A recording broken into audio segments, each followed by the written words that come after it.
মহাজাগতিক নতুন এক ঘটনার সাক্ষী হতে চলছে পৃথিবী। 15 ডিসেম্বর থেকে শুরু হতে যাচ্ছে উল্কা বৃষ্টি, যা চলবে 17 ডিসেম্বর পর্যন্ত। এই সময় আকাশ থেকে প্রতি ঘন্টায় 120টি উল্কা খসে পড়বে পৃথিবীতে।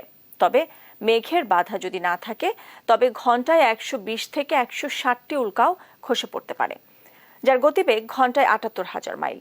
এই জেমিনিড উল্কার ঝর্ণা শুরু হয়েছে চলতি মাসের 4 তারিখ থেকেই।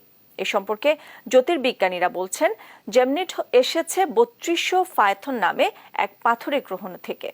ফায়থন হলো একটি গ্রহাণুর বিচ্ছিন্ন অংশ, যা সূর্যের চারিদিকে প্রদক্ষিণের সময় ধুলা হয়ে ছড়িয়ে পড়ে মহাকাশে।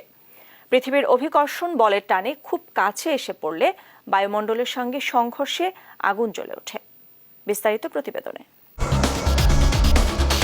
মহাজাগতিক নতুন এক ঘটনার সাক্ষী হতে চলেছে পৃথিবী। চলতি মাসের 4 তারিখ থেকে জেমিনিড উল্কার ঝর্ণা শুরু হওয়ায় পৃথিবীতে শুরু হতে যাচ্ছে উল্কা বৃষ্টি। 15 ডিসেম্বর থেকে 17 ডিসেম্বর পর্যন্ত এই বৃষ্টি হওয়ার কথা রয়েছে। অর্থাৎ এই সময় আকাশ থেকে প্রতি ঘন্টায় 120টি উল্কা খসে পড়বে পৃথিবীতে। তবে মেঘের বাধা না থাকলে ঘন্টায় 120 থেকে 160টি উল্কা খসে পড়তে পারে পৃথিবীতে, যার গতিবেগ ঘন্টায় 78,000 মাইল বা সেকেন্ডে 35 কিলোমিটার। প্রশ্ন হলো, উল্কা বৃষ্টি কি? এই উল্কা বৃষ্টি হচ্ছে এক ধরনের আকাশ সম্বন্ধীয় ঘটনা, যার ফলে মহাকাশ থেকে অনেক উল্কা এসে পৃথিবীর মাটিতে আছড়ে পড়ে। এই বৃষ্টির কারণ হলো, মহাকাশে যখন কোনো ধূমকেতু বিস্ফোরণ হয়, তখন তার ধ্বংসাবশেষ পৃথিবীর অভিকর্ষ বলের প্রভাবে পৃথিবীর পৃষ্ঠে আসতে থাকে। অস্বাভাবিক উল্কা বৃষ্টি উল্কার ঝড় নামেও পরিচিত। এ সময় ঘন্টায় 1000-এরও বেশি উল্কা পৃথিবীতে এসে পড়ে। 15 থেকে 17 ডিসেম্বর হতে যাওয়া উল্কা বৃষ্টি সম্পর্কে জ্যোতির্বিজ্ঞানীরা বলছেন, জেমিনিড এসেছে 3200 ফায়থন নামের এক পাথুরে গ্রহাণু থেকে। ফায়থন হলো একটি গ্রহাণুর বিচ্ছিন্ন অংশ, যা সূর্যের চারদিকে প্রদক্ষিণের সময় ধুলা হয়ে ছড়িয়ে পড়ে মহাকাশে। পৃথিবীর অভিকর্ষ বলের টানে খুব কাছে এসে পড়লে বায়ুমণ্ডলের সঙ্গে সংঘর্ষের আগুন জ্বলে ওঠে। কিভাবে এই উল্কা বৃষ্টির উৎপত্তি?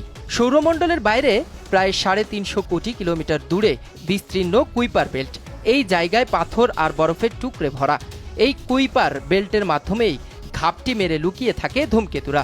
বছরে একবার এরা বের হয়, তখন সূর্যের তেজে এদের শরীরের কিছু অংশ খসে যায় এবং অভিকর্ষের বলের প্রভাবে পৃথিবীর দিকে ধেয়ে আসে। এই উল্কাগুলো এত বেগ নিয়ে পৃথিবীর দিকে ছুটে আসে যে তা উত্তপ্ত হয়ে পৃথিবীর পৃষ্ঠে পতিত হওয়ার আগেই ছাই হয়ে মিলিয়ে যায়, আর কিছু কিছু পৃথিবীর মাটিতে আছড়ে পড়ে। শুধু পৃথিবীতে নয়, মঙ্গল গ্রহ এবং এর উপগ্রহেও উল্কা বৃষ্টি পর্যবেক্ষণ করা হয়েছে। বিজ্ঞানীরা জানিয়েছেন, পৃথিবীর মতো অন্যান্য স্বচ্ছ বায়ুমণ্ডলেও উল্কা বৃষ্টি হতে পারে। এক্ষেত্রে চাঁদ পৃথিবীর প্রতিবেশী হওয়ায় পৃথিবীর এই উপগ্রহটিও উল্কা বৃষ্টির সম্মুখীন হতে পারে। নিউজ ডেস্ক, দেশ টিভি।